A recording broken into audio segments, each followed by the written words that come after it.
జై శ్రీమన్నారాయణ.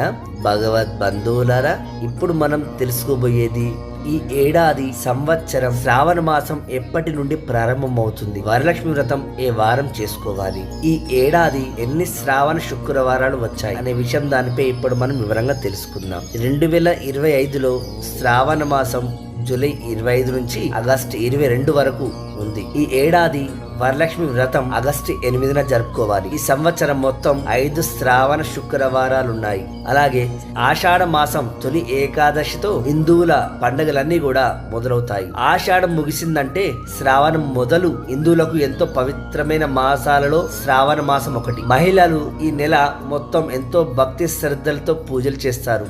ఈ నెలలో దేవాలయాలు అన్ని కూడా ఎంతో కలకల్లాడుతుంటాయి. మహిళలు తమ ఇళ్లను కూడా దేవాలయాల మాదిరిగా తయారు చేస్తారు. ఎందుకంటే ఈ మాసంలో లక్ష్మీదేవి ఖచ్చితంగా తమ ఇళ్లకు వస్తుందని వారంతా భావిస్తారు. ఈ పవిత్ర మాసం ప్రతిరోజు ఓ పూజ వ్రతంతో గృహాలన్నీ కూడా కనుల విందుగా ఉంటాయి. అలాంటి పవిత్ర మాసంలో చేసే వరలక్ష్మి వ్రతం గురించి అయితే ప్రత్యేకంగా చెప్పాల్సిన పనే లేదు. దీన్ని శ్రద్ధగా ఆచరిస్తే సంపద, శాంతి, శుభం కలుగుతుంది. ఇదిలా ఉంటే ఈ సంవత్సరం శ్రావణ మాసం జూలై 25 నుంచి మొదలవుతుంది. ఈ మాసం మొదటి రోజే శుక్రవారంతో మొదలవుతుంది. ఆగస్టు 22న ముగుస్తుంది. అంటే మొత్తం 5 శ్రావణ శుక్రవారాలు ఈసారి రానున్నాయి. మొదటి వారం జూలై 25వ తేదీ, రెండో వారం ఆగస్టు 1, మూడో వారం ఆగస్టు 8, నాలుగో వారం ఆగస్టు 15, ఐదో వారం ఆగస్టు 22న వచ్చాయి. ఈ శుక్రవారాలలో ప్రతి వారం ప్రత్యేకతే. కానీ వరలక్ష్మి వ్రతం జరుపుకునే రోజు